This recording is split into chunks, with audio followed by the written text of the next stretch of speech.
नमो भगवते वासुदेवाय ॐ नमो भगवते वासुदेवाय ॐ नमो भगवते वासुदेवाय उमाज्ञानतिमिरान्धस्य ज्ञानञ्जनशलाकया चक्षुरुन्मीलितं येन तस्मै श्रीगुरवे नमः श्रीचैतन्यमनोभीष्टं स्थापितं येन भूतले स्वयं रूपः कदा मह्यं ददाति स्वपदान्तिकम् वन्देऽहं श्रीगुरु श्रीयुतपदकमलं श्रीगुरून् वैष्णवंश्च श्रीरूपं साग्रजातं सहगणरघुनाथान्वितं तं सजीवं साद्वैतं सावधूतं परिजनसहितं कृष्णचैतन्यदेवं श्रीराधाकृष्णपादान् सहगणललिता श्रीविशाखान्वितंश्च हे कृष्ण करुणा सिन्धो दीनबन्धो जगत्पते गोपेश गोपिका कान्ता राधा कान्त नमोऽस्तु ते तप्त कांचन गौरांगी राधे वृंदावनेश्वरी वृषभानुसुते देवी प्रणमामि हरिप्रिये वंशकल्पतरुभ्यश्च कृपा सिन्धुभ्य एव च पतितानं पावनेभ्यो वैष्णवेभ्यो नमो नमः नमः विष्णुपदाय कृष्णप्रेष्ठाय भूतले श्रीमते भक्तिवेदान्तस्वामिनिधि नामिने नमस्ते सरस्वते देवे गौरवाणी प्रचारिणे निर्विशेष शून्यवारि पाश्चात्यरिषतारिणे जय श्री कृष्ण चैतन्य प्रभु नित्यानंद श्री अद्वैत गदाधर श्रीवास हरि गौर भक्त वृंद हरे कृष्ण कृष्ण कृष्ण हरे हरे हरे राम राम राम हरे हरे हरे कृष्णा जय प्रभु दंडवत प्रणाम जय Shri Prabhupada Hare Krishna, Swami Prabhu, Dandavat Pranam. Please accept my humble obeisances, all glories to Srila Prabhupada.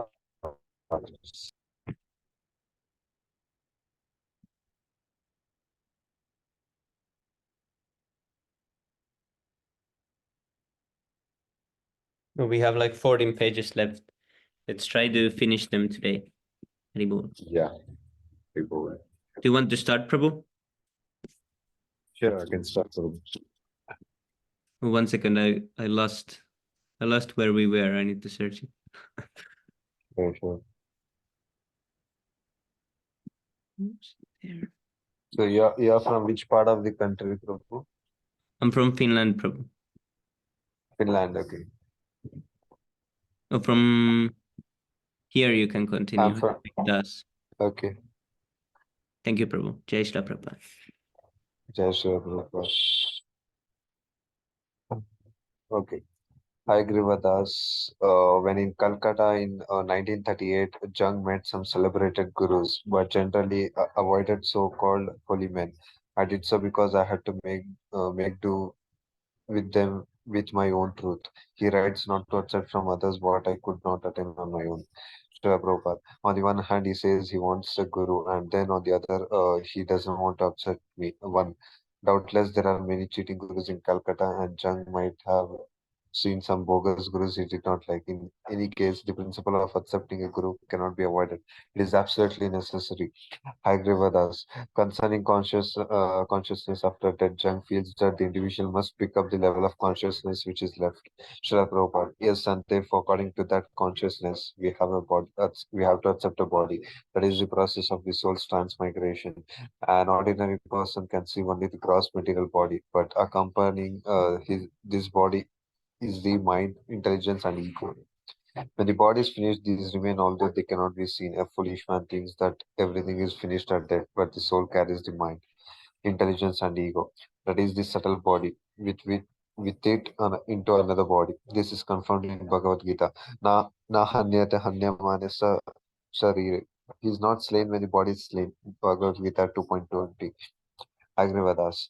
Chung believes that individual consciousness cannot supersede world consciousness. He writes, if there were to be a conscious existence after death, it seems to me, have to continue on the level of consciousness attained by humanity, which is any age has an upper thought variable limit.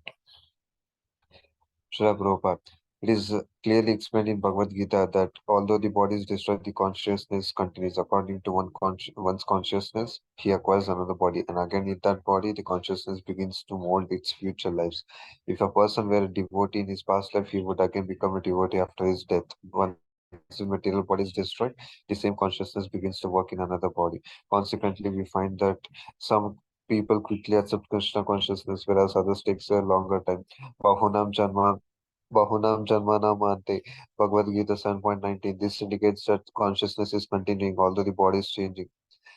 Bharata Maharaj, for instance, changed many bodies, but his consciousness continued and he remained fully Krishna conscious. He may see a person daily, but we cannot visualize his intelligence. We can understand that a person is intelligent, but we cannot see intelligence itself. When one talks, we can understand that there is intelligence at work. When the gross body is dead and no longer capable of talking, why should we conclude that the intelligence is finished? The instrument for the speech is the gross body, but when the body is finished, we should not conclude that the consciousness and intelligence are finished. But the destruction of the gross body, the mind and the intelligence continue because they require a body to function, to develop the body, and there is a process of the soul's transformation. I agree with that. Still, what of Jung's contention that the individual's level of consciousness cannot supersede whatever knowledge is available on this planet? Srila Prabhupada. No, it can supersede provided we acquire knowledge from authority. You may not have seen India, but a person who has seen India can describe it to you. We may not be able to see Krishna, but we can learn of him from an authority who knows. In Bhagavad Gita, Krishna tells Arjuna that there is an eternal nature. Parastasmatu bhavonyo vyakto vyaktat sanatanaha yesa sarvesu bhuteshu nasyatsu na vinashyati. Yet there is another nature which is eternal and is transcendental to this manifested and unmanifested matter. It is supreme and is never annihilated. When all in this world is annihilated, that part remains as it is. Bhagavad Gita 8.20. On this earth, we encounter temporary nature. Here, things take birth, remain for some time, change, grow old, and are finally destroyed. There is dissolution in this material world, but there is another world in which there is no dissolution. We have no personal experience of this other world, but we can understand that it exists when we receive information from authority. It is not necessary to know it by personal experience. Para- Paraksha. There are different stages of knowledge, and not all knowledge can be acquired by direct perception. That is not possible. I agree with us. Uh, Jung believed in the importance of consciousness elevation. He writes, only here in life on earth can the general level of consciousness be raised. That seems to be a man's metaphysical task. Srila Prabhupada. Yes, once our consciousness should be developed as stated in Bhagavad Gita. Prapya punya kartam lokan usitva sasvita sami suchitam srimatam gehe yoga brasto bijayate. अथावयोगिनमेव कुले भवति धीमताम् एतद्धि दुर्लभतरं लोके जन्मयद् ईदृशं तत्र तं बुद्धि संयोगं लभते पौर्वदेहिकं यतते च ततो भूय संसिदौ कुरु नन्दन. The unsuccessful yogi, after many years of enjoyment on the planets of the past living entities, is born into a family of righteous people or into a family of rich aristocracy, or he takes his birth in a family of transcendentalists who are surely great in wisdom. Verily, such a birth is rare in this world. On taking such a birth, he again revives the divine consciousness of his previous life and he tries to make further progress in order to achieve complete success. So if one's yoga practice is incomplete or if he dies prematurely, his consciousness accompanies him, and in the next life he begins at the point where he left off. His intelligence is revived. In an ordinary class, we can see that some students learn very quickly, while others cannot understand. This is the evidence for the continuation of consciousness. If a person is extraordinarily intelligent, his previously developed consciousness is being revived. The fact that we have undergone previous births is also evidence for the immortality of the soul. I agree with us. Jung speaks of the paradox of death from the point of view of the ego. Death is a horrible catastrophe, a, fierce, a fearful piece of brutality. Yet, from the point of view of the psyche, the soul, death is a joyful event. In the light of eternity, it is a wedding. Yes, death is horrible for one who is going to accept a lower form of life, and it is a pleasure for the devotee because he is returning home back to God. Very bold. Death is not always a joyful event for the soul. No, how How can it be? If one has not developed his spiritual consciousness, that is very horrible. The tendency in this life is to become very proud, and often people think, I don't care for God, I'm independent. Crazy people talk in this way, but after death, they have to accept a body according to the dictations of the nature. Nature says, my dear sir, since you have worked like a dog, you can become a dog. Since you have been surfing in the sea, you can now become a fish. These bodies are awarded according to the superior order. कर्मणदैव नेत्रेण जन्तुर्देहोपपत्तये स्त्रिय प्रविष्ट उदरं पुंसोरेत कनस्रय. Under the supervision of the Supreme Lord and according to the result of his work, the living entity, the soul, is made to enter into the womb of a woman through the particle of male semina and to assume a particular type of body. When we are in touch with the modes of material nature, we are creating our next body. How can we stop this process? This is nature's way. If we are infected by some disease, we will necessarily get that disease. There are three modes of material nature: tamoguna, rajoguna, and sattva, and our bodies are acquired according to our association with them. As far as the unsuccessful yogi is concerned, he is given a chance to revive his spiritual consciousness in his next life. In general, the human form affords us a chance to. Hare Krishna Prabhu, please accept my humble obeisances. All glories to Srila Prabhupada.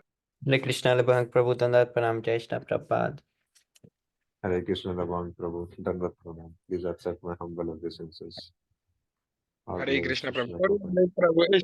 Luvesh Prabhu was showing me how to install Spotify through the Zoom meeting.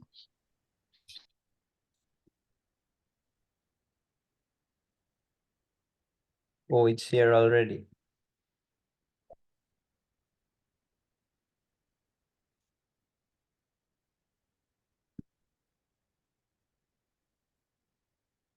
One second, I'll add this here.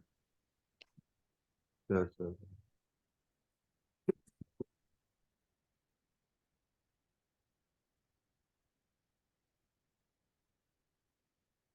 But where is this from? I don't know. I put some note without typing where it's from. I need to search it later. I've done that mistake too, hey? Yes, Prabhu, this long text, I don't know where it's from. It's just there. Let me see. It's some purport, I see. Isn't it purport for 3.311? That one on top. No, Prabhu. There is no word we in this purport. Or you should give it to Hirishikeshi and ask him, Prabhu, I don't know why I took this. Is it this? Let's see. Manipur.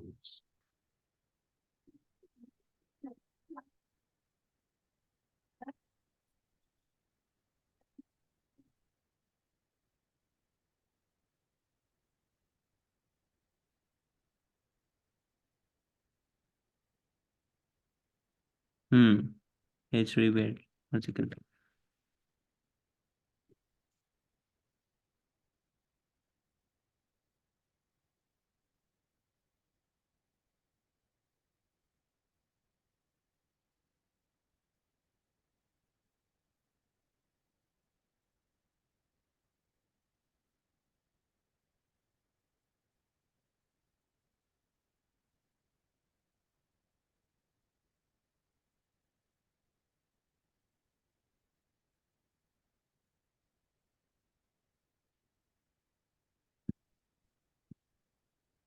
Yes, Prabhu, I don't know where it's from.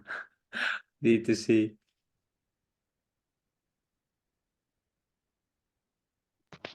Yeah, but I think you'll find it, hey? Oh, This is you're so trying to general search, ne? thing.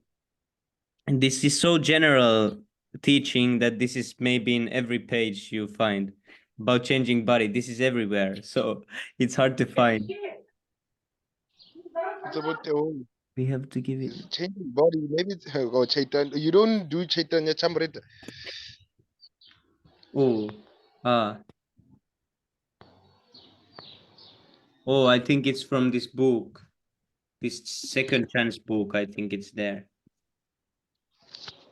Is it here? Yeah, it's here. This. Yeah.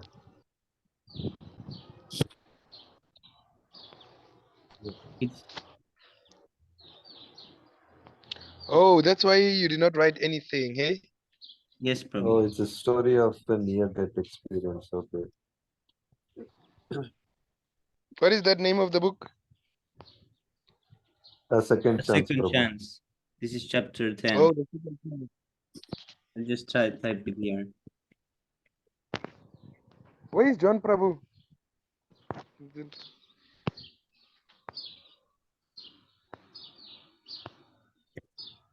Ribble, okay, Prabhu, you can continue from here.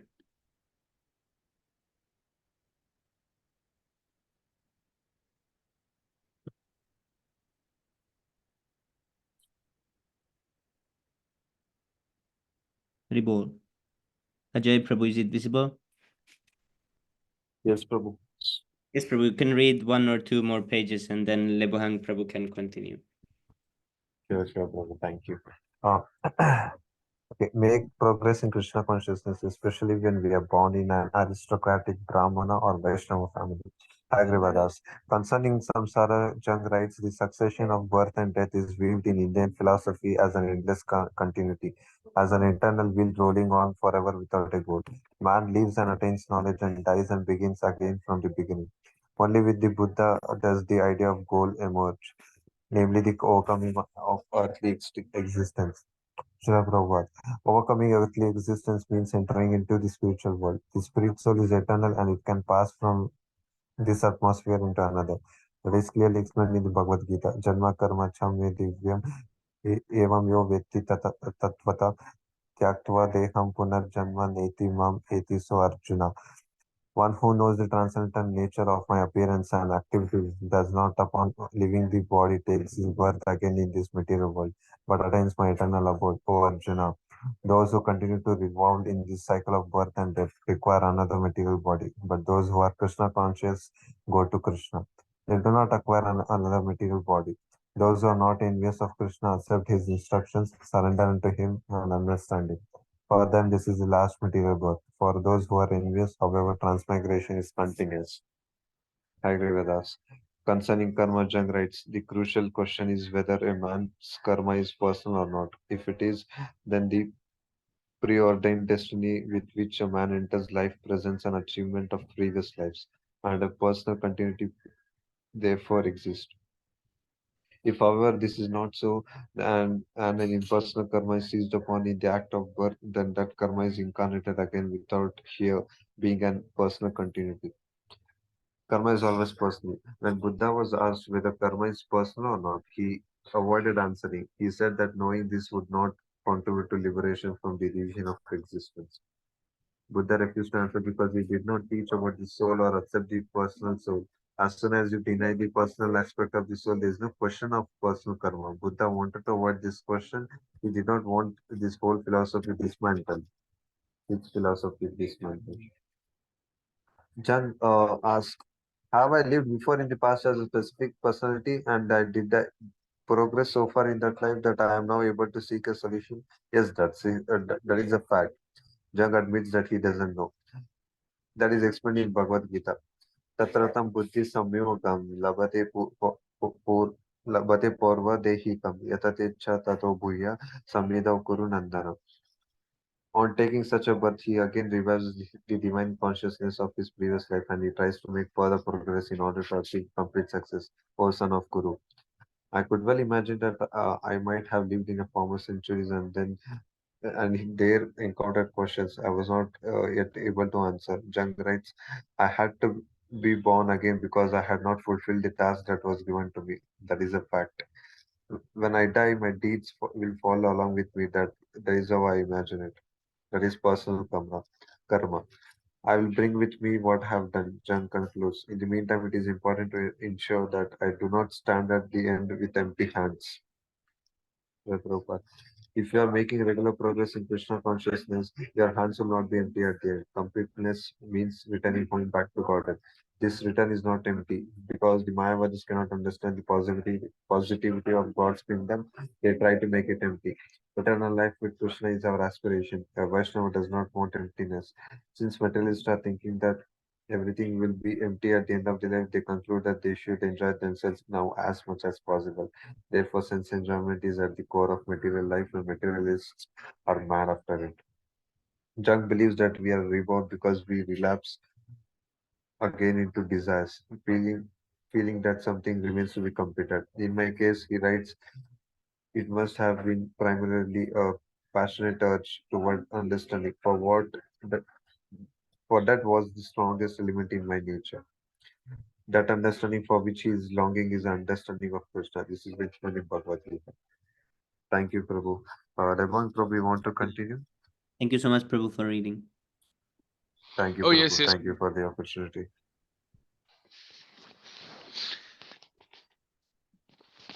Please highlight where we are.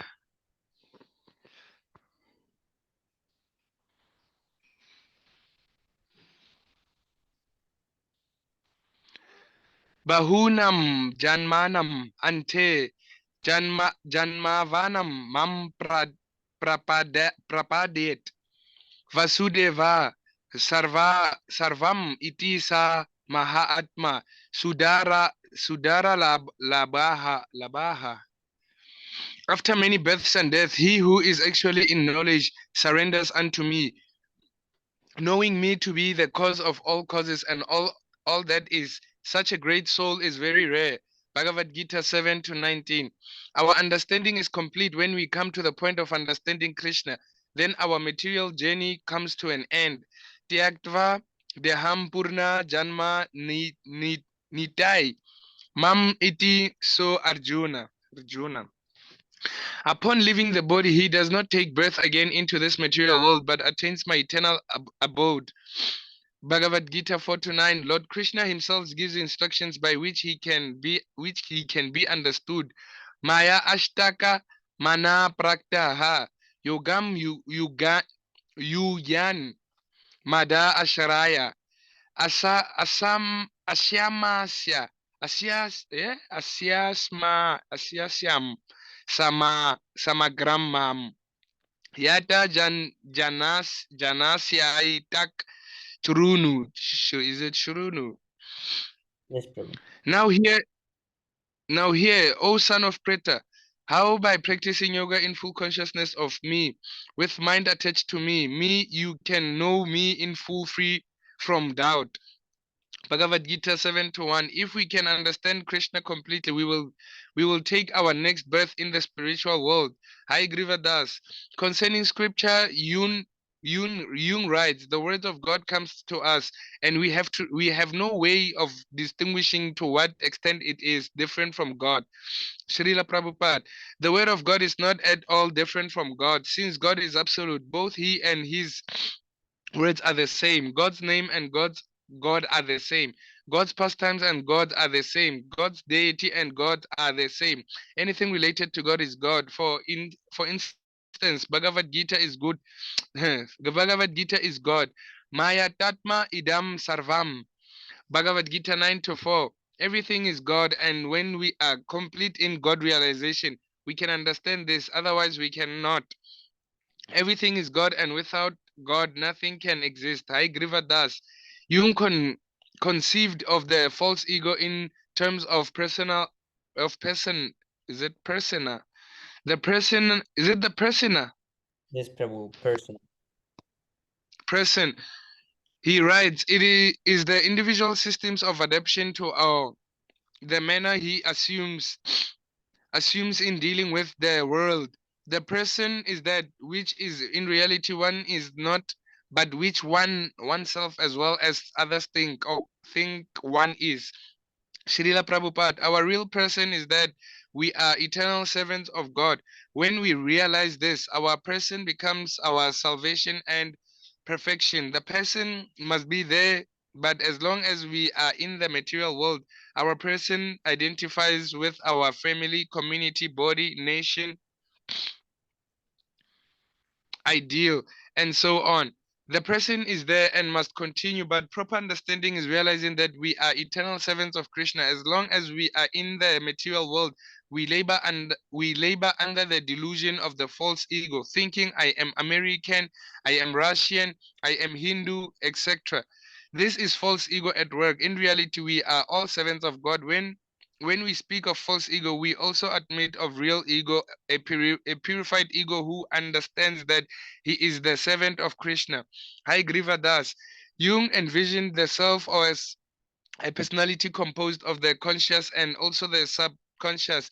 He writes, the self is not only the center, but also the whole circumference. Circumference, is it circumference which embrace both conscious and unconscious. Srila Prabhupada, everything depends on the personality, and it is the personality that is surrounded by so many conceptions in conditional life. We may have many different types of dreams, but when we are purified like Lord Chaitanya Mahaprabhu, we dream of Krishna's pastimes. In the purified state, we dream about Krishna and his activities and instructions. Hai Griva Das. Although the self can never be fully known by the individual, it does have individuality. Srila Prabhupada, we can know that we are individual persons with our own ideas and activities. The problem is purifying our ideas and activities. When we understand our role as servants of Krishna, we are purified. Shyam Sundar, is it Shyam Sundar Das? For Jung, the purpose of psychoanalysis is to come to grips with our unconscious shadow personality in order to know completely who we are.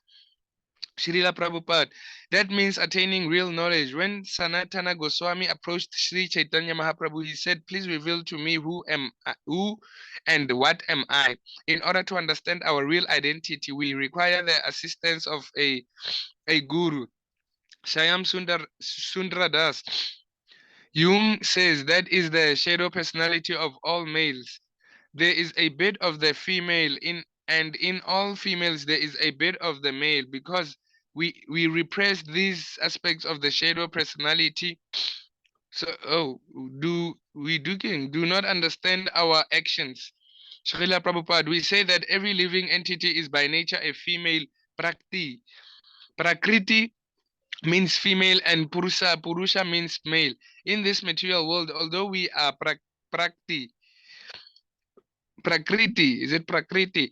We are, okay, go above Prakriti. We are posing ourselves as Purusha because the Jiva Atma, the individual soul, has the propensity to enjoy as a male. He is sometimes described as Purusa, but actually the Jiva Atma is not Purusha. He is Prakriti. As I said before, Prakriti means dominated, and Purusha means predominator. The only predominator is Krishna. Therefore, originally we are all female by constitution. Shyam Sundar Das. In the male species, at any rate, the temperament is different, isn't it? There is dominance and aggression. Srila Prabhupada, there is no different temperament. We can see that the female also has the same temperament, because she wants to be treated equally just like a man. In any case, the real position is that every living entity is originally female, but under illusion he attempts to become a male and an enjoyer. This is called Maya. Although a female by constitution, the living entity is trying to imitate the supreme male, Krishna. When we come to our original consciousness, we understand that we are not the predominator, but the predominated. Shyam Sundar Das. Jung noticed male and female characteristics reflected in nature. For instance, a mountain may be considered male because it is so strong and dominant, whereas the sea is female because it is passive and is the womb of life. Srila Prabhupada, these are all mental concoctions. They have no real scientific value. You may imagine things like this, but the real identity of these things is different. Life is not generated from the ocean. Rather, everything is generated from the breathing of Lord Vishnu, who lies in the casual or causal ocean. If Causal I ocean. am lying, sorry? It's causal ocean. Causal ocean. If I am lying on this bed and some something emanates from me breathing, my breathing. Does this mean that something is emanating from the bed? Shayam Surundara does. But under specific male and female characteristics, Srila Prabhupada, the only male is God. Male means enjoyer and female means enjoyed. But for God, no one is the enjoyer. Therefore, he is the only male. Shayam Surundra Das. Then it is false to think of anything as masculine besides God. Masculine is different. Srila Prabhupada, masculine is different. We speak of the masculine gender. The linga is the symbol of masculinity. In the material body, in Bengali, it is said that one can tell if an animal is male or female simply by raising its tail. But these are mental considerations. The real male is Krishna. Shayam Sundra Das. But couldn't you refer to the ocean as Mother Ocean? Srila Prabhupada, you may, in the sense that the ocean contains so many living entities, just as the female contains a child within her womb, or you may speak of a mountain as being male because of its strength and durability. In that sense, you may make these comparisons, but let me just charge here. But you should not think that these are the real identities of these things. Shyam Sundara Das. For Jung, the soul or self is the center of organization within the personality and seeks a harmonious balance between the conscious and the unconscious. Srila Prabhupada, when we speak of personality, we must admit that existence of the soul, because you are a living entity, you have a separate identity called personality. Unless there is an individual soul, there is no possibility of personality. Shyam Sundra Das. Jung said that the self is really completely balanced, but don't we say that the self is always stable? Srila Prabhupada, no, when the self is under the influence of Maya, he is not balanced, he is imbalanced and ignorant. His true consciousness is covered when rain falls from the sky. It is clear, but as soon as it touches the earth, it becomes muddy. Originally, the soul's consciousness is clear. But when it comes in contact with these three modes of material nature, it is muddied. High Grivadas. If the soul is anything, Jung writes, it must be of unimaginable complexity and diversity so that it cannot possibly be approached through a mere psychology of instinct. Srila Prabhupada, according to Chaitanya Mahaprabhu, we can understand the soul through training. By negation, we can understand I am not this, I am not that. Then we can come to understand Naham Vipro Na Cha Nara Patir Napi Vaishyo Na Shudro Naham Varni Na Cha Graha Parti No Vanosto Yatir Va Kintu Prodyan Nikahila Paramananda Purunamartaba Gopi Baratu Pada Kamaloya Dasanu Dasaha. I am not Brahmana, I am not a Kshatriya, I am not a Vaishya or a Sudra, nor am I a Brahmachari or a householder, a Vanaprastha, or a sannyasi. I identify myself only as the servant of the servant of the servant of the lotus feet of Lord Shri Krishna, the maintainer of the gopis. He is like an ocean of nectar and he is the cause of universal transcendental bliss. He is always existing with brilliance. Chaitanya Chamrita, Mada, is it Mada? 13 to 80. That is our real identification. As long as we do not identify ourselves as eternal servants of Krishna, we will be subjected to various false identifications. Bhakti devotional service is the means by which we can be purified of false identification. Hai Grivadas, I can only gaze with wonder and aware at the depth and heights of our psychic nature.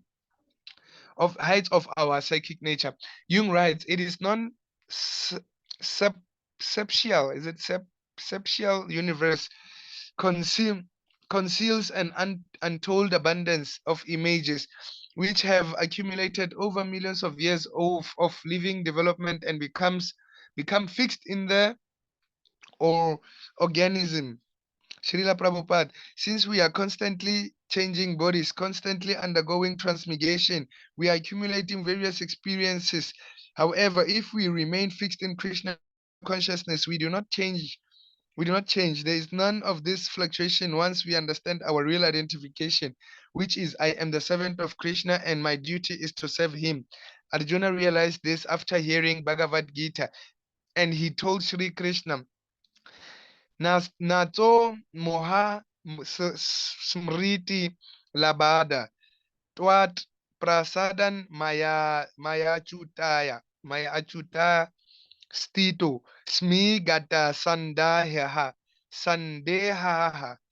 kshat karish kashra, is it kshatriya karishye Vachanam tava. vachanam twava. Sorry, Prabhu. Karishye vachanam tava. Oh, karishye vachanam tava. Gibor. My dear Krishna, oh infallible one, my illusion is now gone. Infallible one is that Achutaya, ne, Prabhu? The name of Krishna. Yes, Prabhu. I think so. Okay.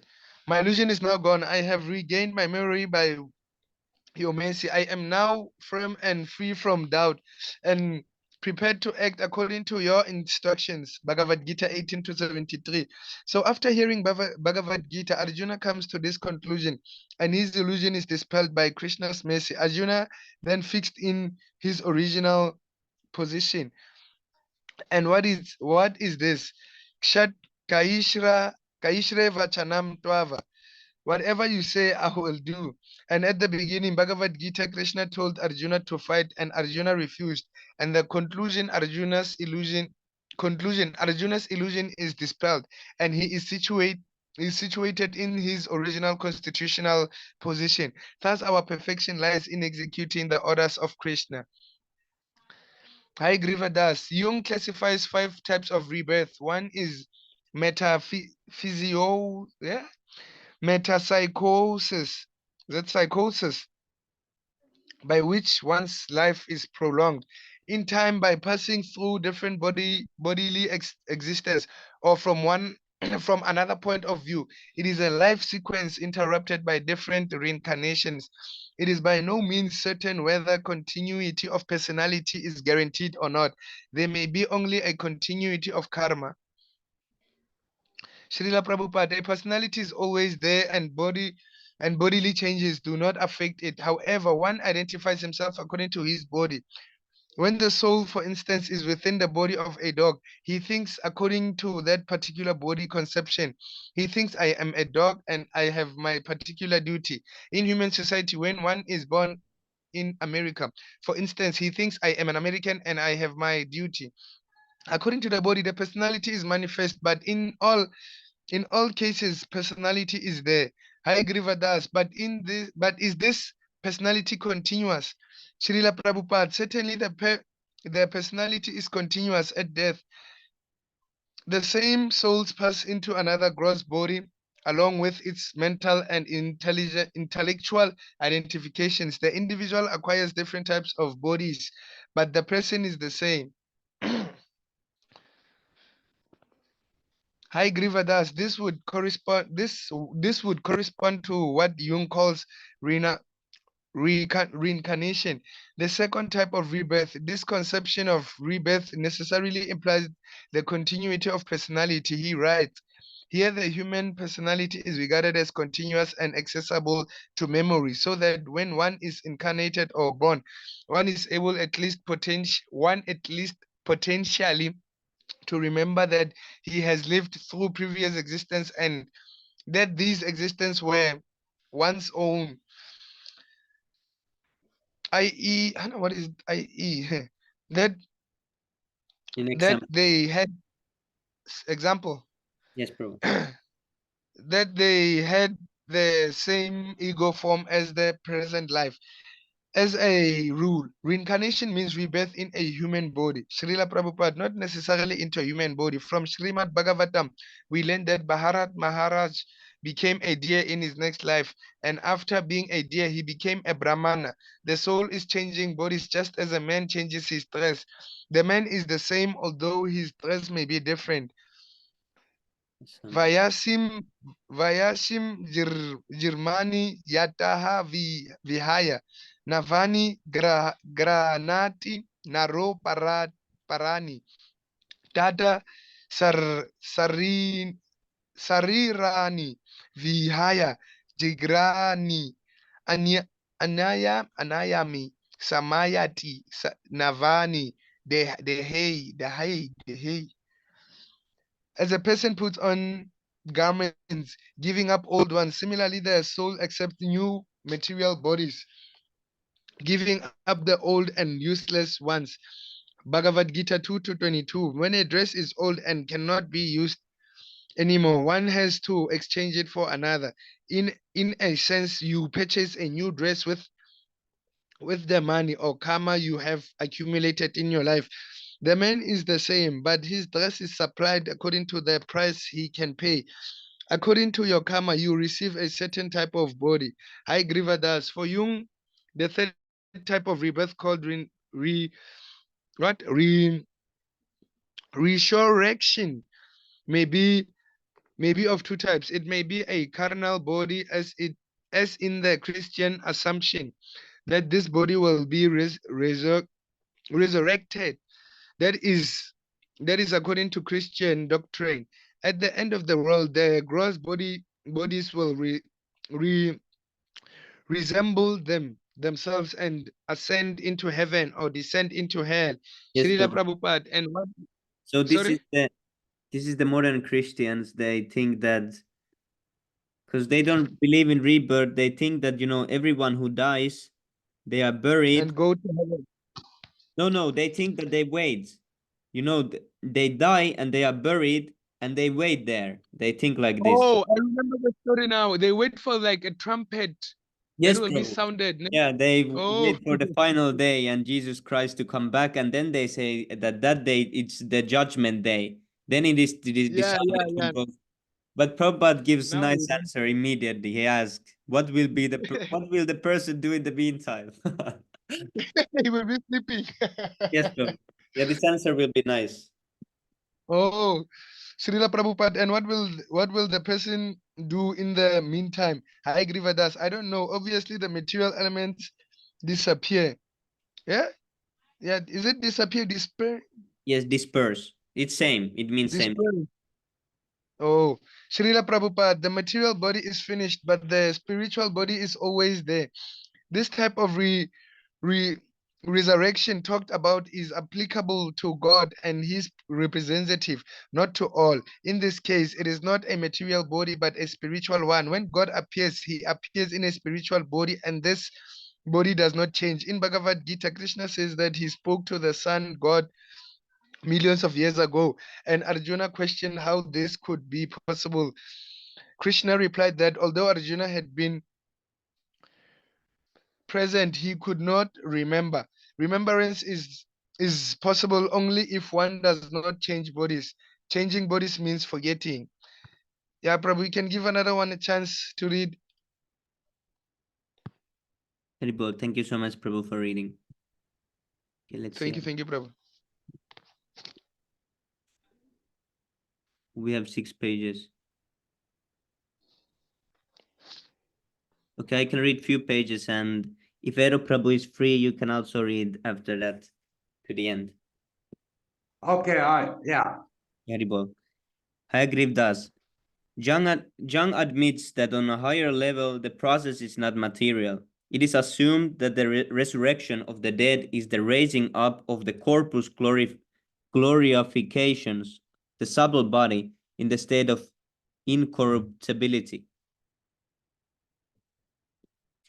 Srila Prabhupada, this is the spiritual body which never changes. According to the Mayavadi conception, the absolute truth is impersonal, and when he comes as a person, he accepts a material body. Those who are advanced in spiritual knowledge, who accept the Bhagavad Gita, understand that this is not the case. Avajananti mamuda manushim tanumashritam param bhavam ajananto mambuta maheshwaram. Fools deride me when I descend in the human form. They do not know my transcendental nature and my supreme dominion over all that be. Bhagavad Gita 9:11. Because Krishna appears like a human being, the unintelligent think that he is nothing but a human being. They have no knowledge of the spiritual body. Agriv does. The fourth form of rebirth is called renovatio. Is this like Italian? And, and this refers to the transformation of a mortal into a immortal being, of a corporal into a spiritual being, and of a human into a divine being. As example, Jung cites the ascension of Christ into heaven.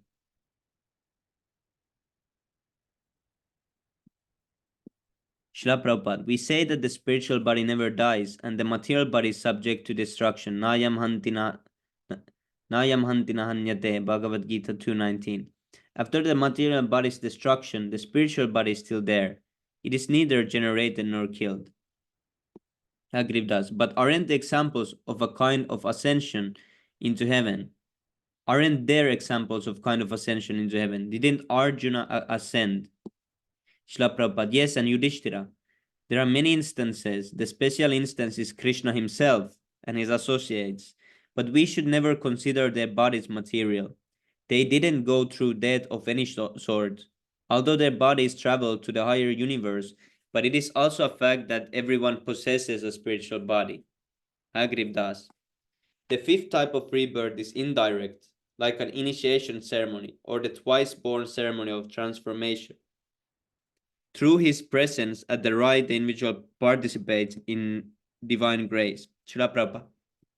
Yes, one's first birth is by his father and mother, and the next birth is by spiritual master and Vedic knowledge. When one takes his second birth, he comes to understand that he is not the material body. That is spiritual education. That birth of knowledge or birth into knowledge is called Vija. Agriv Das. In one of his last books, The Undiscovered Self, Young writes, the meaning and purpose of religion lie in the relationship of the individual God. The meaning and purpose of religion lie in the relationship of the individual to God, Christianity, Judaism, Islam, or to the path of salvation and liberation, Buddhism. But how can they have relationship with God if they don't know who the God is? That's so confusing. From this basic fact, all ethics is derived, which without the individual's responsibility before God can be called nothing more than conventional morality. Srila Prabhupada. First of all, we understand from Bhagavad Gita that no one can approach God without being purified of all sinful reactions. Only one who is standing on the platform of pure goodness can understand God and engage in his service. From Arjuna, we understand that God is Param Brahma, Param Dhamma, Pavitram Paramam Bhavan. Bhagavad Gita 10:12. He is the supreme Brahman, the ultimate, the supreme abode and purifier. Param Brahma indicates the supreme Brahman. Every living being is Brahman spiritually, but Krishna is the Param Brahman, the supreme Brahman. He is also Param Dhamma, the ultimate abode of everything, and Pavitram Paramam, the purest of the pure. In order to approach the purest of the pure, one must become completely pure, and to this end, morality and ethics are necessary. Therefore, in our Krishna consciousness movement, we prohibit illicit sex, meat eating, intoxication, and gambling, the four pillars of sinful life. If we can avoid this, we can remain on the platform of purity. Krishna consciousness is based on this morality, and one who cannot follow these principles falls down from the spiritual platform. Purity is the basic principle of God consciousness and is essential for the reestablishment of our eternal relationship with God. Agriv Das. Jung sees atheistic communism as the greatest threat in the world today. He writes, the state has taken the place of God. That is why, seen from this angle, the socialist dictatorships are religions, and state slavery is a form of worship. Prabhupada says, yes, I agree with him. Atheistic communism has contributed to the degradation of human civilization. The communists supposedly believe in the equal distribution of wealth. According to our understanding, God is the father, material nature the mother, and the living entities the sons. The sons have a right to live at the cost of the father. The entire universe is the property of the Supreme Person of Godhead, and living entities are being supported by the Supreme Father. However, we should be satisfied with the supplies allotted to us. According to Ishopanishad, Tena Tyaktena Punjita, Ishopanishad 1. We should be satisfied with our allocation and not envy another or encroach upon his property. We should not envy the capitalist or the wealthy because everyone is given his allotment by the Supreme Person of Godhead. Therefore, everyone should be satisfied with what he receives. On the other hand, no one should exploit others. One may be born in a wealthy family, but he should not interfere with the rights of others. Whether one is rich or poor, he should be God conscious, accept God's arrangement, and serve God to his fullest. This is the philosophy of Srimad Bhagavatam, and it is confirmed by Sri Chaitanya Mahaprabhu. We should be content with our allocations from God and concern ourselves with advancing in Krishna consciousness. If we become envious of the rich, we will be tempted to encroach upon their allotment, and in this way we are diverted from our service to the Lord. The main point is that everyone, rich or poor, should engage in God's service. If everyone does so, there will be real peace in the world. Haribol. Okay, Prabhu, you can continue from here. Jai Shri Prabhupada. Haribol. Will be real peace in the world. I agree with us. In the socialist state, the goals of religion are turned into worldly promises of bread, the just distribution of material goods, universal prosperity in the future, and shorter working hours. Srila Prabhupada, I'm sorry. This is because they have no understanding of spiritual life, nor can they understand that the person within the body is eternal and spiritual. Therefore, they recommend immediate sense gratification. I agree with Asa. Jung believed, however, that Marxism cannot possibly replace religion. A natural function which has existed from the beginning cannot be disposed of with rationalistic and so-called enlightened criticism. Srila Prabhupada, the communists are concerned with adjusting material things that can never be adjusted. They imagine that they can solve problems, but ultimately their plans will fail. The communists do not understand what religion is. It is not possible to avoid religion. Everything has a particular characteristic. Salt is salty, sugar is sweet, and chili is hot and pungent. These are intrinsic characteristics. Similarly, the living entity has an intrinsic quality. What is intrinsic? How is it said? What does Olennainen, intrinsic? luontainen, natural. Okay. Because it repeated it twice, so that's why maybe okay. His characteristic is to render service, be he a communist, a theist, a capitalist, or whatever.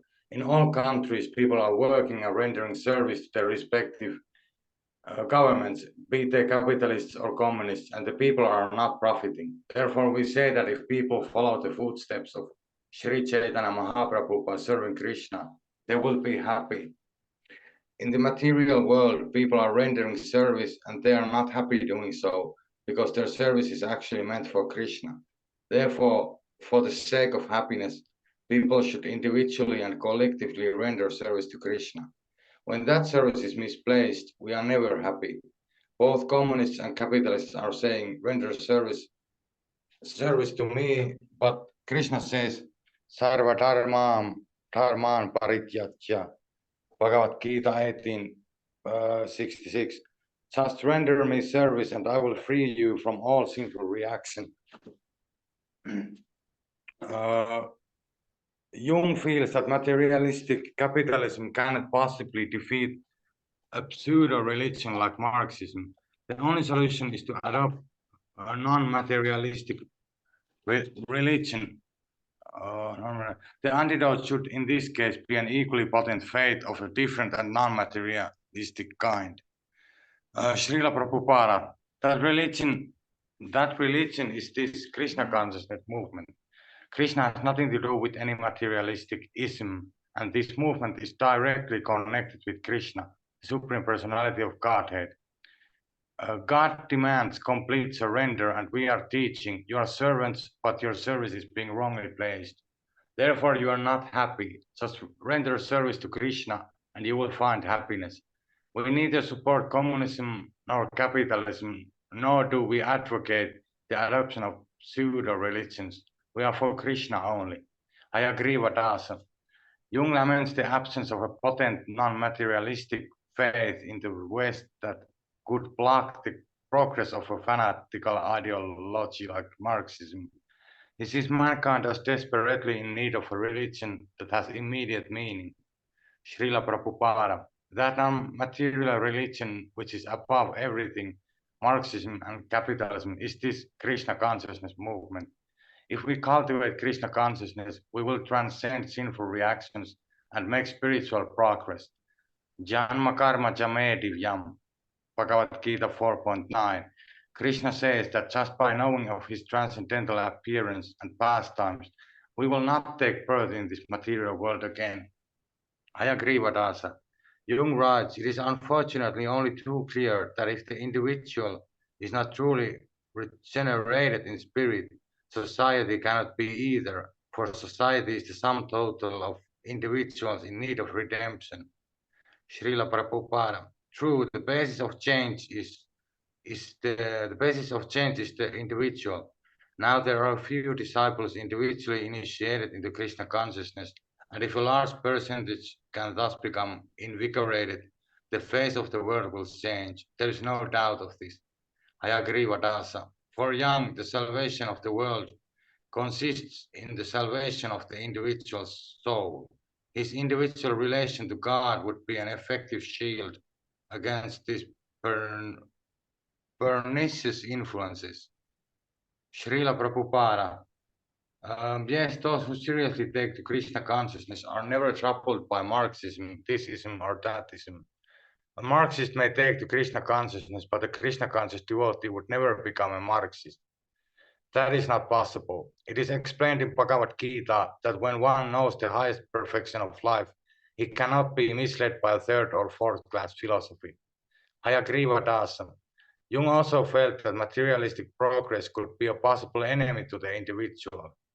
A favorable environment merely strengthens the dangerous tendency to expect everything to originate from outside, he writes, even that metamorphosis which external reality cannot provide, mainly a deep-seated change of the inner man. Srila Prabhupada. Yes, everything originates from inside, from the soul. It is confirmed by Bhaktivinoda Thakura and others that material progress is essentially an expansion of the external energy Maya, illusion. We are all living in illusion, and so-called scientists and philosophers cannot even understand God and their relationship to Him despite their material advancement. Material advancement and knowledge are actually hindrances to the progressive march of Krishna consciousness. To live a saintly life, we minimize our necessities. We are not after luxurious living. We feel that life is meant for spiritual progress and Krishna consciousness, not for material advancement. I agree with Asa. To inspire this deep-seated change in the inner man, Jung feels that a proper teacher is needed, someone to explain religion. Srila Prabhupada. Yes, according to the Vedic injunction, it is essential to seek out the Guru, who by definition is a representative of God.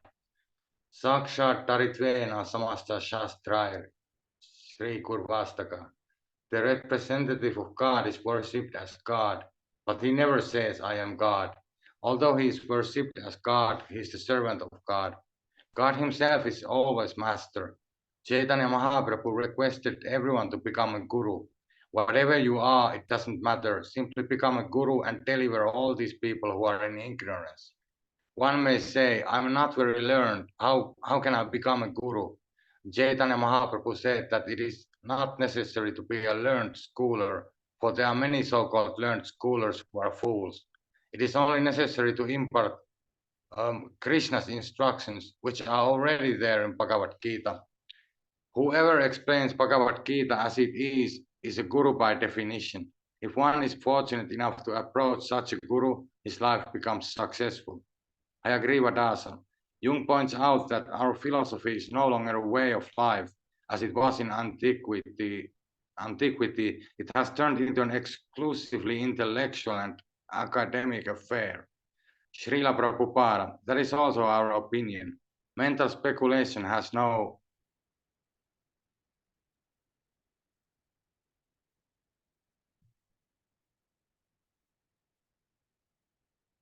value in itself. We must be directly in touch with the Supreme Personality of Godhead and using all reason assimilate the instructions given by Him. We can then follow these instructions in our daily life and do good to others by teaching Bhagavad Gita. I agree with Asa. He sees on the one hand an exclusively intellectual philosophy and on the other denominational religions with archaic rites and conceptions which have become strange and unintelligible to the man of today. Srila Prabhupada, that is because preachers of religion are simply dogmatic. They have no clear idea of God. They make only official proclamations. When one does not understand, he cannot make others understand. But there is no such vanity in Krishna consciousness, which is clear in every respect. This is the expected movement Mr. Jung wanted. Every sane man should cooperate with this movement and liberate human society from the gross darkness of ignorance. I agree with Asa. He describes the truly religious man as one who is accustomed to the thought of not being sole master of his own house. He believes that God and not he himself decides in the end. Srila Prabhupada, yes, that is the natural situation. What decisions can we make? Since there is already a controller over us, how can we be absolute? Everyone should depend on the Supreme Controller and fully surrender to him. I agree with Asa. Jung feels that modern man should ask himself, have I any religious experience and immediate relation to God, and hence that certainty which will keep me as an individual from dissolving in the crowd? That's which will be our relationship with God ultimately assures our own individuality. Srila Prabhupada, yes, all living entities are individuals, and God is the supreme individual. According to the Vedic version, all individuals are subordinate to him. Nityo Nityanam Chetanash Chetananam Katha Upanishad 2.2.13. The supreme individual is one and the subordinate are many. The supreme individual is maintaining his subordinates just as a father maintains his family. When the children learn to enjoy their father's property without encroaching upon one another, accepting what is allotted them, they will attain peace. That ends our session to Young, Srila Prabhupada. So far, he seems the most sensible. Haribo, thank you so much. Haribo. Thank you, Prabhu. Now the Prabhu, I say I like your accent, Prabhu. Eh? It's very attractive. Haribo, Ero Prabhu ki jai. Yeah, ki jai, Haribol. Haribol, Prabhu. Yeah, this is the traditional Finnish English. Yeah, was it Oh, well in English? It was. I didn't even pay attention. How do I sound? It was probably. No, Yeah. but it's different from French English and African English. That's also different. Different parts of Africa also they have different kind of English. I remember. yeah. I thought he was even Russian because the Russian they speak like Bran Tarapata. You see, they have that Oh yes, Prabhu. that That's a that hard sound. sound. Yes, Prabhu. Yeah, it's like yeah, you see, it's like those business big men, with a deep voice. Yes, Prabhu. Yeah, I know what you mean.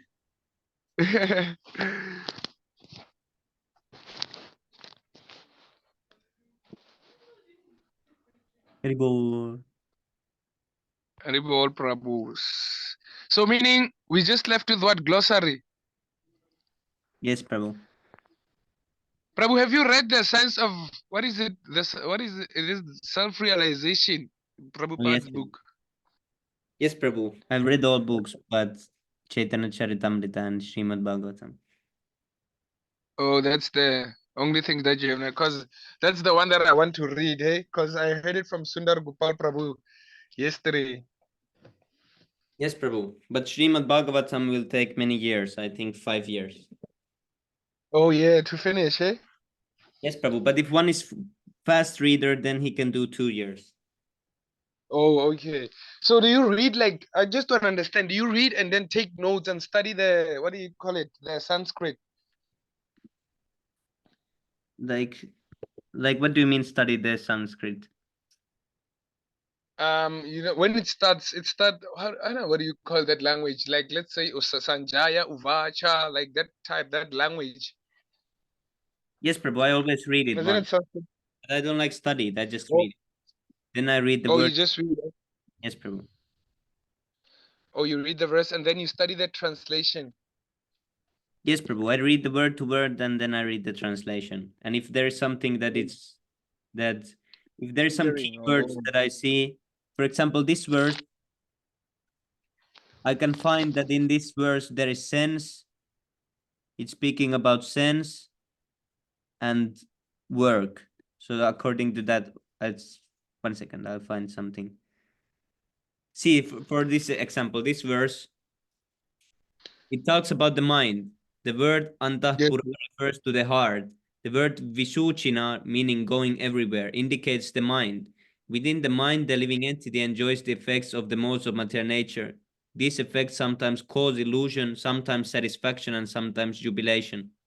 So from this verse, Yes, yes. I see that, oh, there is mind. This is related to mind. Then I go to my notes and I find the mind section, and then I put it there. Okay. That's how I take this.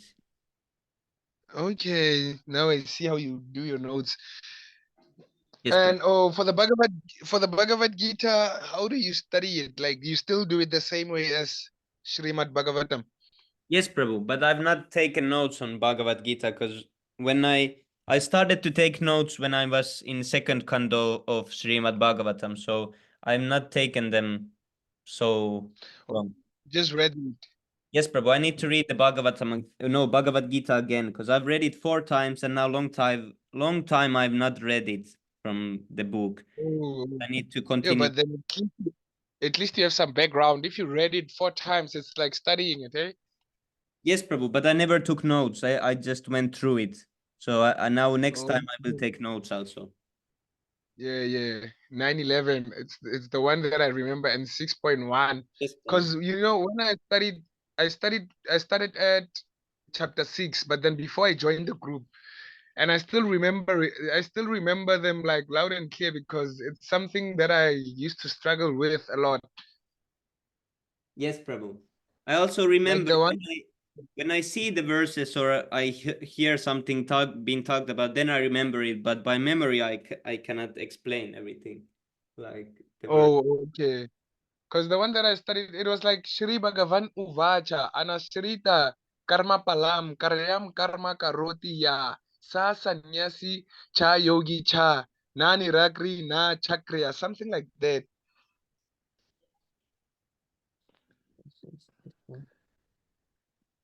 I think it is chapter 6, verse 1.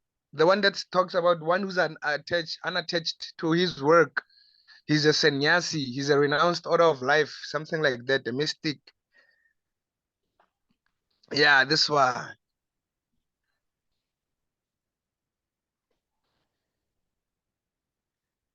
Yes, Prabhu, and often I forget because in Bhagavatam, in Bhagavad Gita, there is everything explained in simple way. Every answer that is getting Oh, asked from you, usually you can find it from Bhagavad Gita. But oh, sometimes because I forget what is there. I saw it from Sundar Gopal Prabhu. Whenever he explains the Srimad Bhagavatam, and then he asked the devotees for the scripture for the one that is the same in Bhagavad Gita, Yes, Prabhu. Yeah, and because it's always simplified. yeah, we should, when we preach, we should, when possible, we should always use the Bhagavad Gita ones, and when we want to go more in depth, we should show Bhagavatam ones. But usually, Oh, it's Bhagavatam. yeah, usually I show directly Bhagavatam ones because all my notes are from there. Sometimes it's too confusing for them. So Bhagavad Gita, Yeah, and then everything is really simple. Even child can understand. oh yeah. And then you see the text 5. One must deliver himself with the help of Yes, his Prabhu. mind and not Yeah, degrade himself. I think it's the one that has udarit, anatmana, avasada yet, something like that. And then it has yes, anatmana, atmaiva, but then it's not in order. Yeah, udarit, anatmana. Yeah, something like. yes, Prabhu. I don't remember this like this. My memory is Yeah, so. yeah. Yeah, this chapter is really nice. It explains the mind fully, like what is the. Yeah.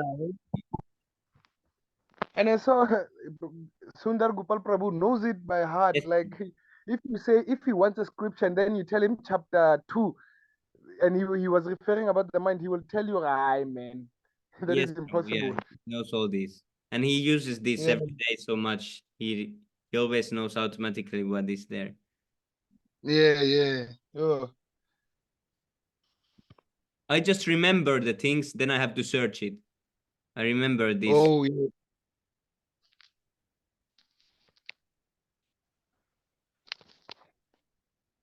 I do get it, eh? And Luvesh Prabhu, I saw his book. Like there's a link that he gave me. Like those PDFs, they have Oh high yes, Prabhu. quality. I was We like, need oh, to read next one of those. sorry. We need to read next one of those books. Oh yes. Because he was telling me about the Shri Upanishad, the one that is I think it was, eh, what do you call it? It was modified by Srila Prabhupada. Yes, Prabhu. So he was telling me about it that it's a summary of the Bhagavad Gita, something like that. Yes, Prabhu. Yeah. Because the reason why I was late is because we started a Zoom session. We were discussing about what is it, Oh, this. Spotify, and then he ended up teaching me. Like we took like 1 hour and something. Yes, Prabhu. He always does that Spotify seva. Oh yes. Here in this purport, it is explained that the three modes of material nature act always on the mind and intelligence, and actually the living entities is not doing anything. The living entity itself is Yeah. like inert. It's the word is inert, but it's like non-moving. It's see, actually the living entity in this material condition remains inert. It is the modes of material nature that act on the mind and heart. So it's just Oh the yeah. interacting always. Actually, the living entity is not engaged in this, but the results of the interaction between the modes and the mind and heart, that causes the soul to enjoy the reactions. But actually, it's not touching. The soul is not doing anything. It's just sitting there Oh, in the. yeah. Inside the trap, oh, the trap of the body. And Prabhu, you know, like before, like I started praying for, like, let's say prasad. The scripture that made me convinced, I think it's 3:14, the one that tells you human beings subsist from food grains, and food grains are produced by rain. Rain is produced by sacrifice, and sacrifice is born of prescribed duty, something like that. It's 3.14, I think. Yes, Prabhu. Yeah, that's why. It made me pray every day and make sure before I eat anything, I need to offer it first. Because Yes, I was Prabhu. like, wow, this is the process, eh? Yes, sometimes I give this verse if there's some scientific person and he says, no, this Bhagavad Gita is someone's imagination and this is created by human being and it's not scientific. I say like Yeah. it's really scientific, then I show this verse.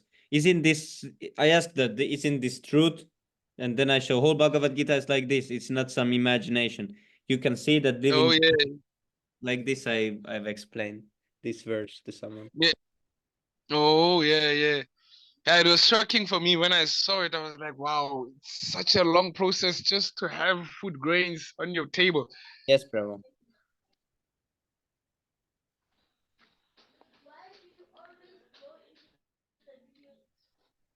And then there was the one that I forgot, even sinners of sinners. Once they sit in the boat of transcendental knowledge, they will cross the ocean of misery. If it's not chapter 9, I think it's chapter 9. Is it one who is in knowledge? Sorry? Like, is it like one who is in Um knowledge, or like how it goes? oh no, like it goes like I forgot it now. Okay, let me check. Okay, the one, it's like sinners of all sinners, something like that. It starts like that. Sinners of all sinners. Even if you're the most sinners of all sinners, once you sit in the transcendental boat, yeah, transcendental knowledge, you will cross the ocean of misery. But the one thing that I'm not sure if it's Srimad Bhagavatam or Bhagavad Gita, that's the problem. Yes, bro. Okay, but let me run. I have the notes here. They're not far. Let me just check it quickly.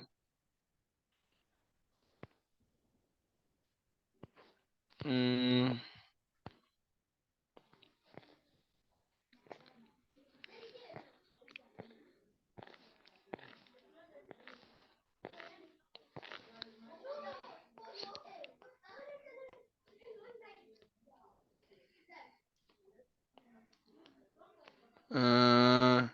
Okay, yeah, it's Bhagavad Gita 4 to 36.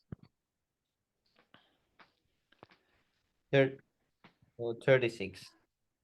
36, I think 36. Oh.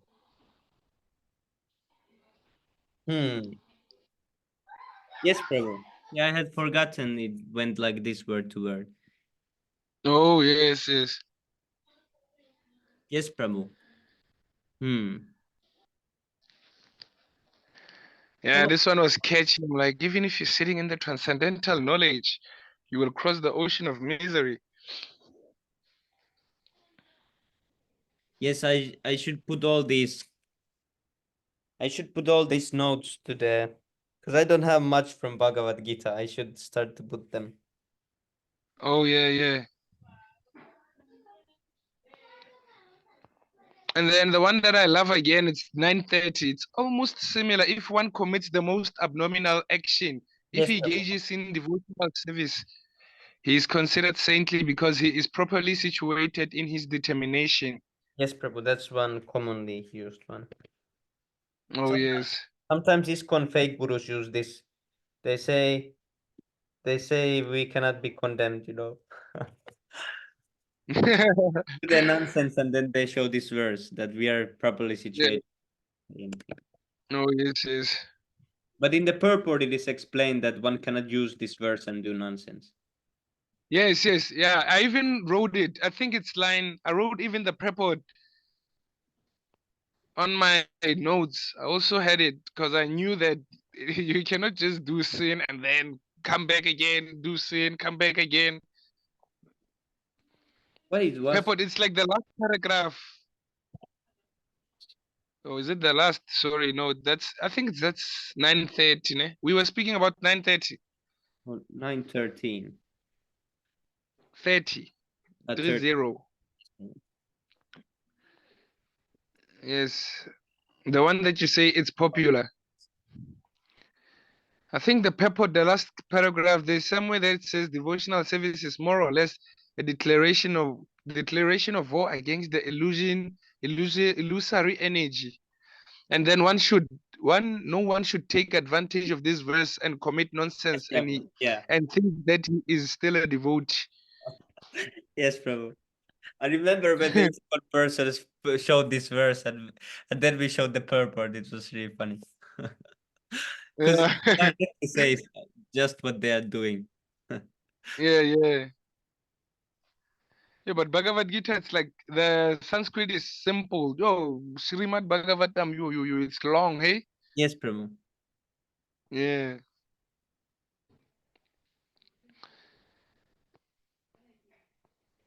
And then for the Srimad Bhagavatam, yeah, the one that I like, it's just that one. An intelligent person should therefore reject all bad association and instead take up the association of saintly devotees, whose words cut off the excessive attachment of one's mind. Yes, Prabhu. Is it? This is 11, yeah, 11, 26. 26, 26. Yes, Prabhu. Yeah, that I had in there. This is one of Yeah, Sundar Gopal Prabhu's verses. I think you have found this from him. yes, yes. I actually got them through watching him because I watch him every day. Yes, Prabhu. He So gives this. usually after taking notes, I go back to them and study them.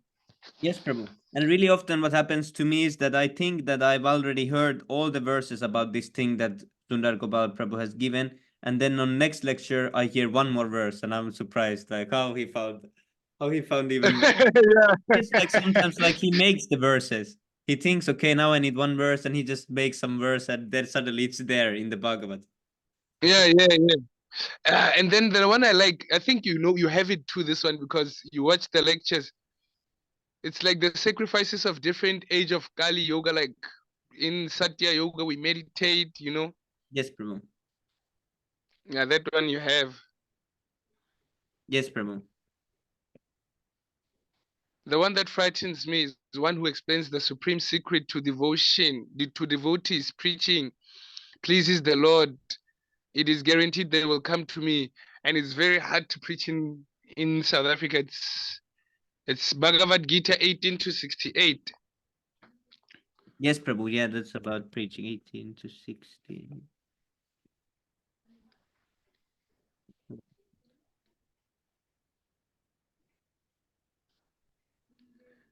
I need to add it here to the preaching.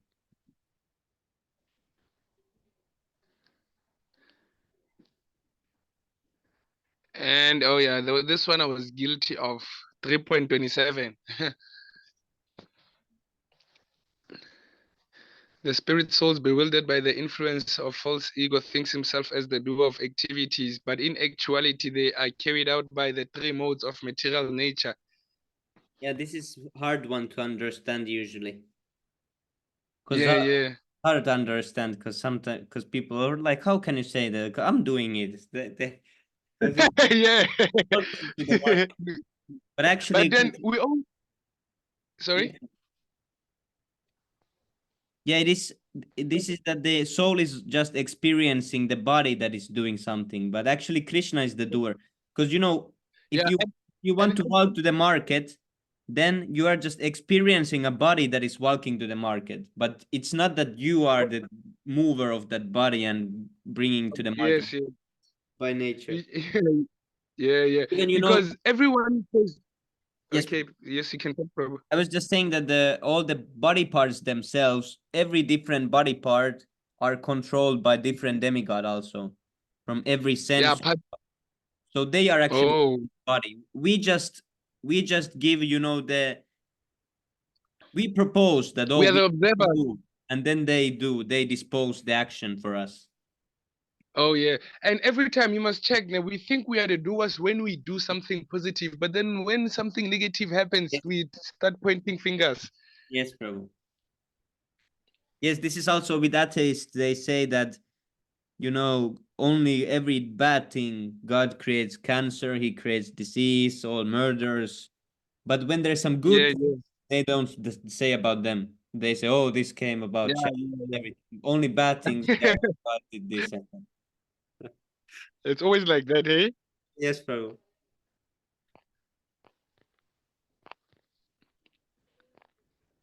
Yeah, the From there, person, my notes it's like, yeah, the sorry. person with false ego takes all credit for doing everything independently, and that is the symptom of his nescience.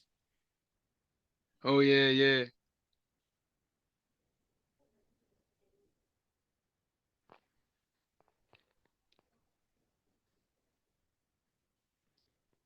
We did go to 1410, eh?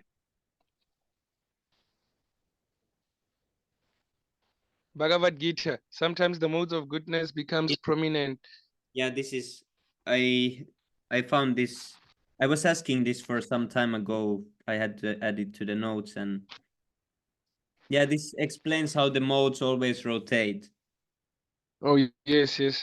And one who is not, for example, living in the temple, or one is not constantly engaged in Krishna consciousness, then he must understand that the modes will rotate. Sometimes he will Yeah. be goodness, and sometimes the passion will come and the ignorance will come. Only in full-time devotional service, this won't rotate like that. But alone, it's Yeah, yeah. this will come, and one has to recognize that, oh, now the ignorance is active, and now I have to be more careful. And Yeah, yeah. And then okay, 12.6. But those who worship me, giving up all the activities unto me and being devoted to me without deviation, engaged in devotional service and always meditating upon me, having fixed their minds upon me, O son of Preta, for them I am the swift deliverer from the ocean of birth and death. yes, Prabhu, this is really nice verse actually.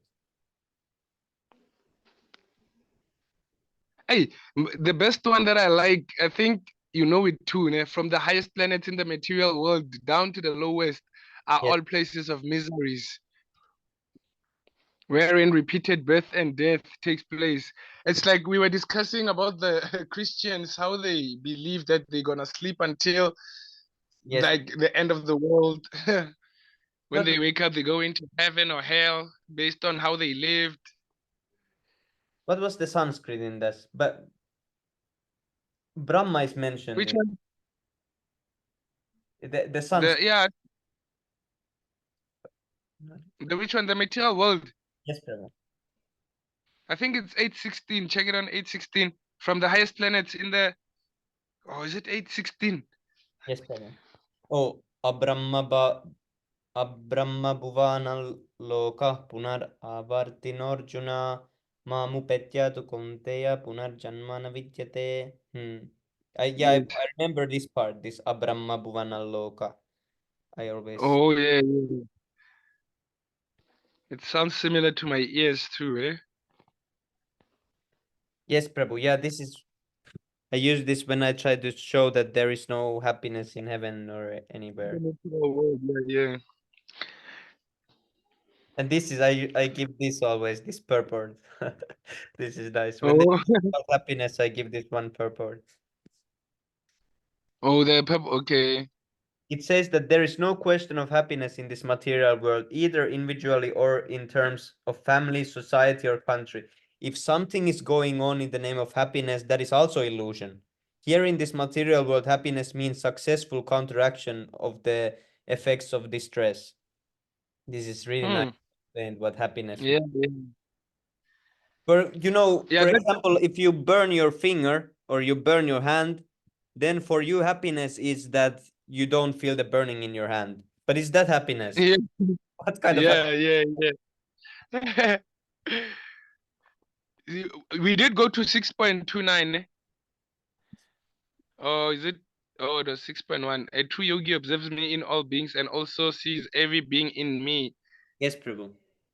About this, there is the picture. Yeah, yeah. There is this picture. Where is it? Well, it's not here. Now I want to see the picture. Let's see if I have And it. Prabhu, have you seen that you never just get a sadhu, like you never it's not easy to contact them and catch them right away. Yes, Prabhu.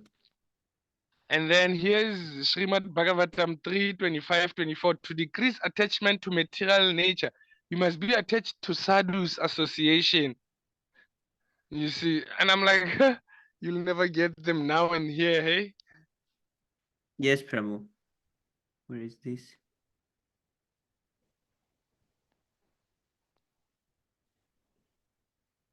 What is this picture? And if they Oh, argue, see Prabhu, you here. must give them. Here, the learned sage, he sees all these dog eater, dog, brahmana, elephant. He sees all them equal. Their heart Oh, is it's not Gajendrian, eh? no. The elephant is not Gajendrian. Oh, This is some relative of Gajendra. Oh, and there's Krishna inside the beings. I see now. Yes, Prabhu, the super soul. If they argue, Prabhu, you have this one, the CC, I think it's 17.186 argument that I try never reach a conclusion opinion that does not differ from others. Yeah, Sorry? 17186.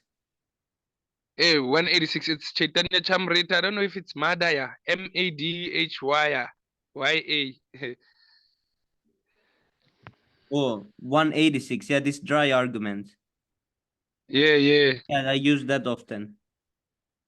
The solid truth is hidden in the heart of an unadulterated, self-realized person.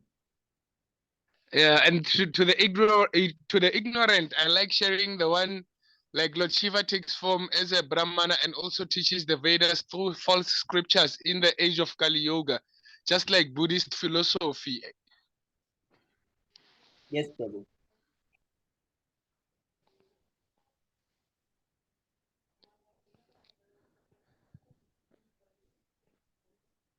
Yeah, it is also in the CC. Hey, CC is heavy, hey?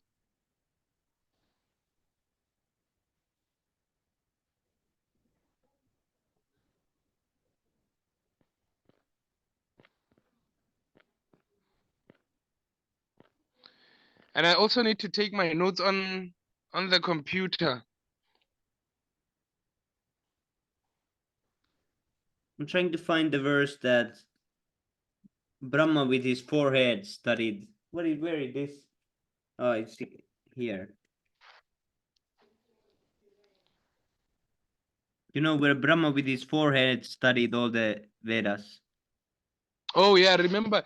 And he was holding something though. I think it was a pot or what, and then he was holding knowledge that represents the Vedas.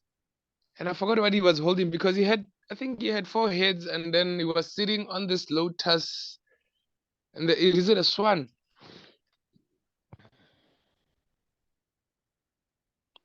Where it is? I don't have any scripture of Brahma Samhita.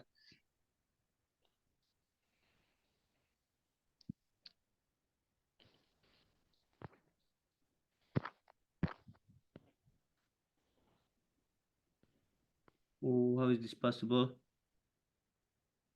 It should be in the notes. Oh yeah.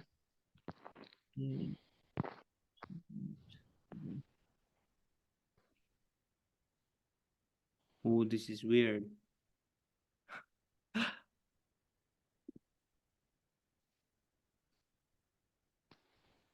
Oh, here. And usually, you see, Prabhu, I was watching that Vid Prabhu, his lecture. He was teaching about Rudra. Yes, Prabhu. But when I listen to like the word Rudra too much, it's like I get jacked up, like like it's like you can take action, you don't know what to do. But then when I chant, it's like I gain that peace again. Yes, Prabhu. This, let's Because see. you remember he did a live is it this Yeah. week? He did a live. Yeah, this Anyway, is. he was. Yeah, I never thought there was. She was showing the fourth canto, I remember. Yes.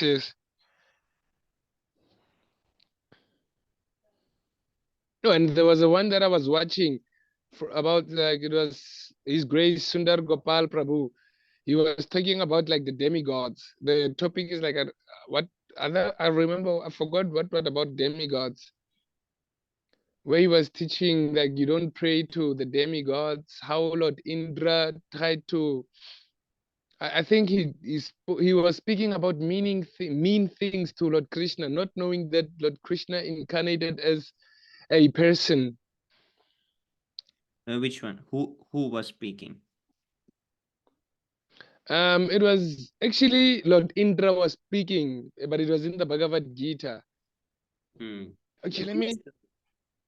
I wrote down on my book, not on let me check it. Yes, Prabhu, this is the Govardhan Lila.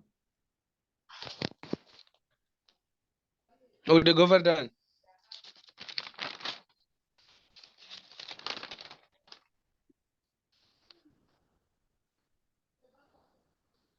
Just check. I'm not sure if it's this one. Check 11, 28, 29.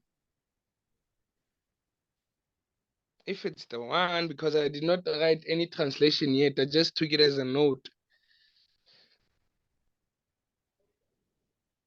11, 28, 29. That is about the universal form. Oh, like in, Oh, you not mean in Srimad Bhagavatam.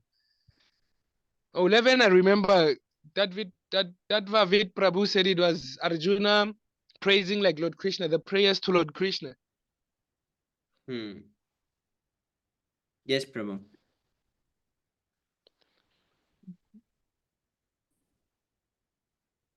Was trying to see here that.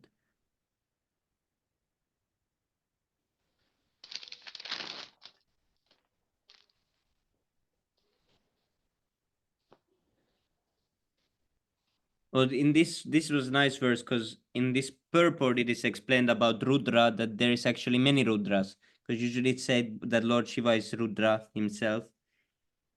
That Yeah. word Rudra Bhaya is significant in this verse because Rudra himself, Lord Shiva, is speaking of fear of Rudra. So if Yeah. Lord Shiva is And I the remember, supreme, then how he can be scared of Rudra? That's weird. yeah, I remember there was a verse that Rudra was trying to kill Rudra, or Rudra is dangerous to Rudra. Yes. I'm like, how is, just check Srimad Bhagavatam 2.234. I think it's about Shiva too.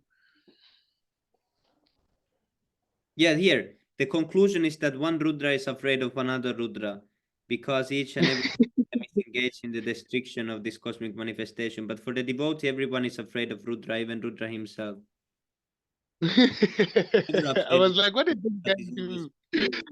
Yes, Prabhu. And But there's a one where Lord Brahma was instructing Lord Shiva to stop making, is it children, people, humans? Like, he created so much, filling the universe, something like that. yes, Just check. I'm not sure about 2.234, but I think it speaks about Shiva because I wrote a note here.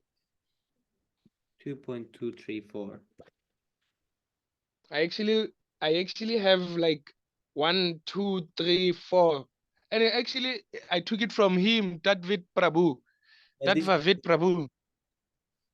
this is the one that I was searching just before. This is that Oh, Brahma studied the Vedas with his head, with his foreheads 3 times. oh. Scrutinizing, examining them, he ascertained that the attraction for the Supreme Person of Godhead, Sri Krishna, is the highest perfection of religion.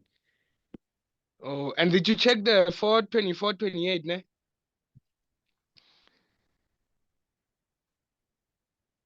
420, 28.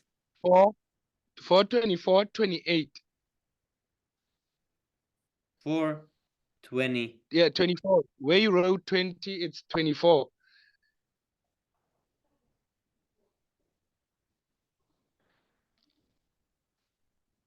Lord Shiva continued, any person who surrendered to the Supreme Person of Godhead, Krishna, the controller of everything, material nature, as well as the living entity, is actually very dear to me. 424. Yeah, I think I had this. I for sure have it there. Yes, it is there. Because I've read this. Yeah. And then Bhagavad Gita at 7:14. Somewhere there. And then from there I have Madaya.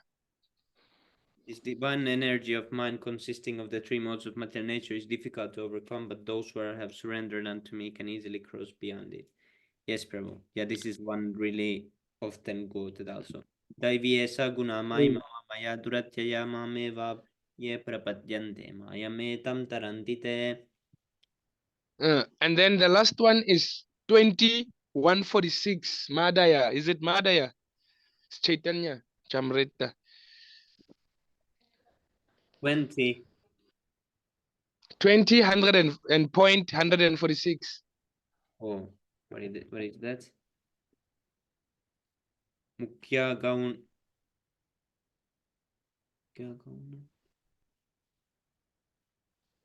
What was this tune? Mukhya Gaun.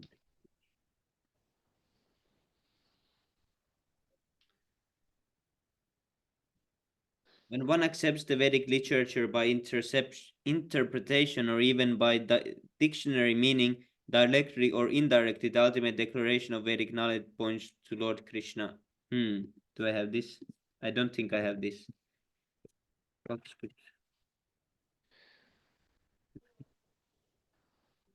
Ooh.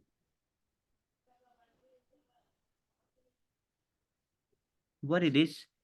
When one accepts the Vedic literature by interpretation or even by dictionary meaning, direct or indirectly, the ultimate declaration of Vedic knowledge points to Lord Krishna.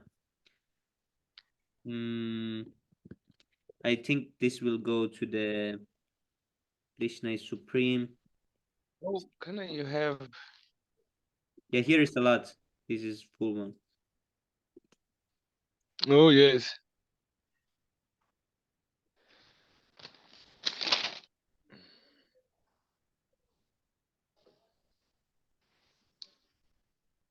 Okay, Haribo, I think now we need to read the six Astakam prayers. Yes, it's getting late now. Cheto darpanamarjanam bhavamaha shreyah kairava chandrika vitaranam vidyavadu jivanam anandam buddhivardhanam pratipadam purnamritasvadanam sarvatmasnapanam param vijayate Sri Krishna Sankirtanam. Nam akari bahuda nija sarva shakti statrapita nimiyaita sarmarane nakalaha eta trishi tvavakripa bhagavan mamapi turdaiva metrisham ahai jana nanuragraha.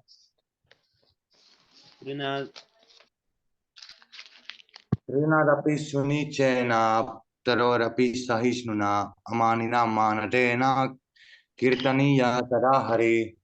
Natanam na janam na sundarim kavitam va jagadish kamaye mama janmani janmanishvare bhavatat bhaktirahaitu kitvai.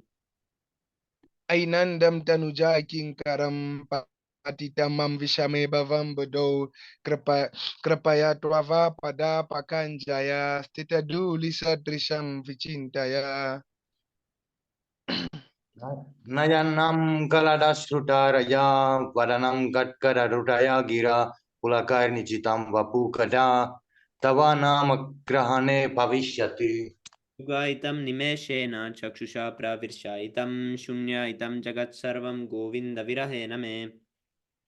Asislia vapada ratam pinastumam adrasanam marmam hatam karotuva yatata dava vidatu lampato matprananatastu saervanarpanaha. Haribo. Glory to the Sri Krishna Sankirtan, which cleanses the heart of all the dust accumulated for years and extinguishes the fire of conditional life of repeated birth and death. This Sankirtan movement is the prime benediction for humanity at large, because it spreads the rays of the benediction moon. It is the life of all transcendental knowledge. It increases the ocean of transcendental bliss, and it enables us to fully taste the nectar for which we are always anxious. O my Lord, your holy name alone can render all benediction to living beings, and thus you have hundreds and millions of names like Krishna and Govinda. In these transcendental names, you have invested all your transcendental energies. There are not even hard and fast rules for chanting these names. O my Lord, out of kindness, you enable us to easily approach you by your holy names, but I am so unfortunate that I have no attraction for them.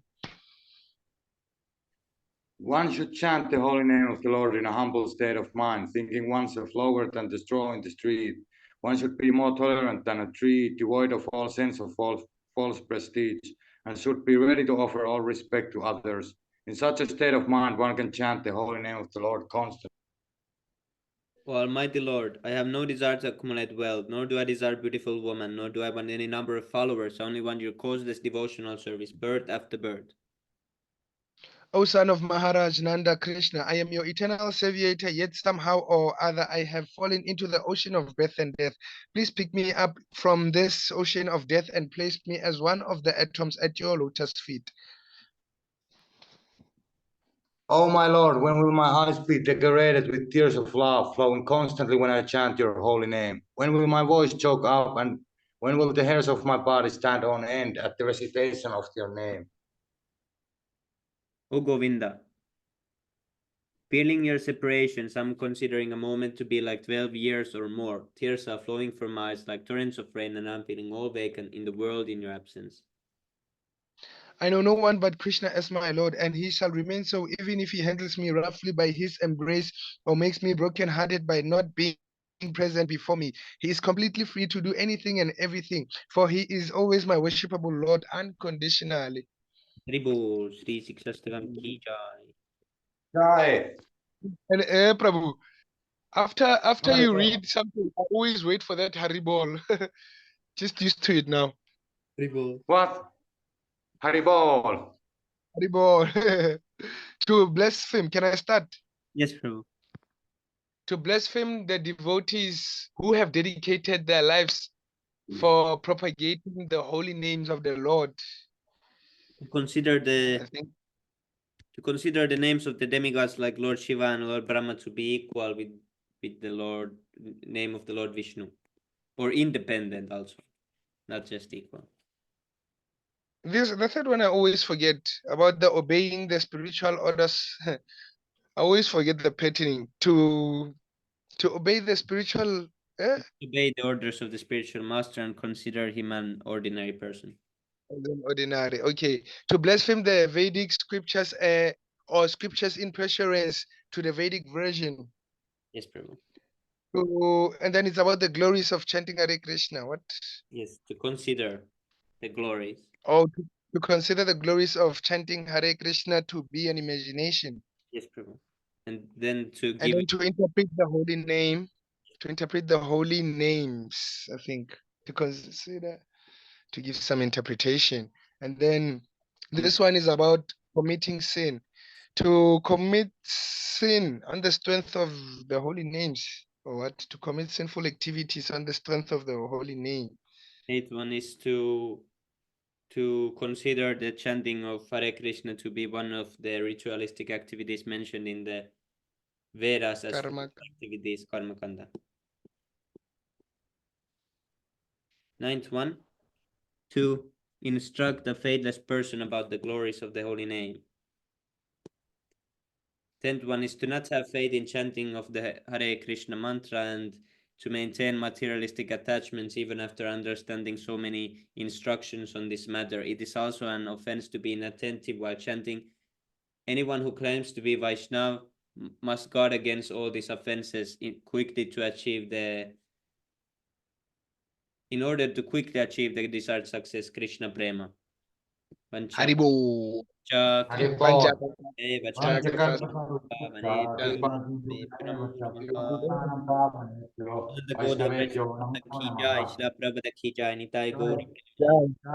Hari Bo. Hari Hari Bol. Haribo.